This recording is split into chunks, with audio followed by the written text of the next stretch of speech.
If you think about the current energy situation that we have in the world, we have limited resources with the technologies that we're using.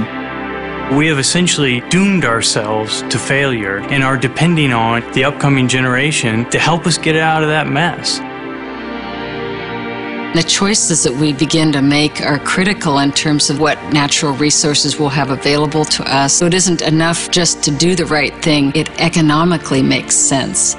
We need to take advantage of all the renewable technologies. Solar, wind, wave, tidal, biofuels, any of those technologies that will decrease our need on fossil fuels. It's pretty hard to miss. Sustainability, clean energy, reduce, reuse, recycle.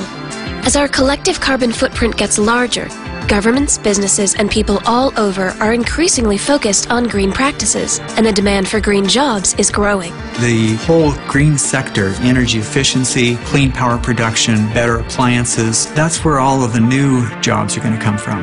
Grown from 200 to 2,500 turbines, and all forecasts continue that for the next 10 years.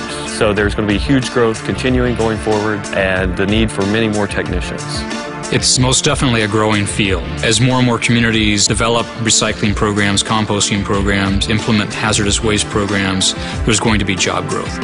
It might seem easy to know which jobs are green and which are not, but for years, experts have been debating that very question. They have finally decided on a simple definition of what makes an industry or occupation green. According to the U.S. government, a green job or business must do at least one of the following: create renewable energy, improve energy efficiency, recycle, reuse, or reduce pollution, conserve natural resources, enforce environmental laws, or educate about one of the above. And for a job to be considered green, it will fit within one of two broad definitions: jobs in businesses that produce goods or services that benefit the environment or that conserve natural resources, or jobs in which the worker's duties make the business's processes more environmentally friendly or reduce its use of natural resources. You may be surprised to learn just how many occupations meet one or both of these requirements. Some are new and unique, but many have been around for decades. We're at a changing point in the way energy is being made. We're seeing that there's smart ways to get energy from wind and solar that don't create pollution, and there's smart ways to use energy. Many of the jobs are going to be the same between the conventional vehicle industry and the new electric vehicle industry. Everything from design, engineering, product assembly and manufacture, assembly supervision, marketing. There's incredible opportunities. Everything from jobs that require either four-year degrees or advanced degrees to people that are coming out of high school and really want to start to work now.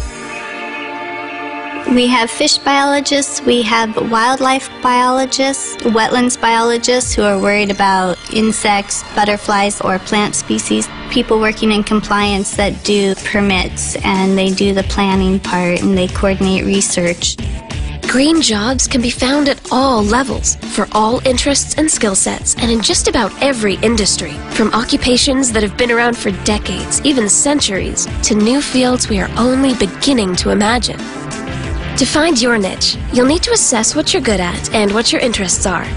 And you'll need to do a little digging to explore the world of opportunities within our green jobs economy.